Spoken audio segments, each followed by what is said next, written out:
Naam, habari msikilizaji wa Nash TV. Leo katika kipindi chetu cha Nimekul Still Bado Nimechill, niko na mdau mmoja hapo wa mapenzi. Habari? Nzuri. Wanakufahamu kama nani? Kwa jina naitwa Huruma Sika, aka yangu ni Never Say Never. Never Say Never. Sawa bana, leo katika kipindi chetu cha Nimekul Still Bado Nimechill, tunazungumzia mada kati ya kudate, na maanisha mahusiano. Je, kati ya mtoto wa 2000 au mtu ambaye ana miaka kuanzia 40 kuendelea, ni yupi ambao unaweza kumdate? Watoto wa 2000, yani generation Z hiyo. Mimi nafikiri kwa umri nilionao mimi na aina ya mwanamke ambaye naweza nikawa naye, nafikiri ni hao watoto wa 2000, kwa sababu hilo ndio rika ambalo mimi natakiwa niendane nalo, kwa sababu dating siku zote lazima izingatie umri.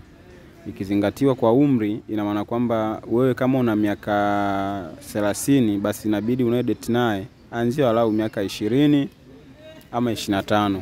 Kwa hiyo mimi nafikiri kudate na watoto wa 2000 ni vyema zaidi, kwa sababu kwanza utakuwa na uwezo wa kumcontrol kwa maana kiakili, lakini pia kimawazo unakuwa na mawazo pevu kuliko yeye, lakini pia una uwezo wa kumuongoza kwa yaliyo mabaya, tofauti na mwanamke ambaye ni amekuzidi umri, kwa maana yale mishangazi yale tunaita mishangazi yale.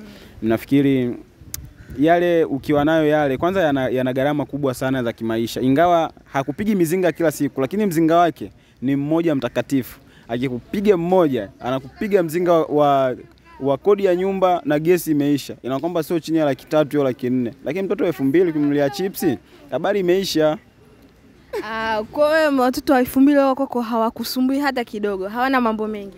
Watoto wa 2000 in short, kwa vijana wengi tulio sasa hivi hawatusumbui, kwa sababu ndio mabadiliko ya teknolojia tulionayo, lakini pia vile vile karne pia zinazidi kubadilika. Kwa hiyo hata namna ya mitazamo na mapokeo ya kimahusiano pia yanakuwa ni tofauti.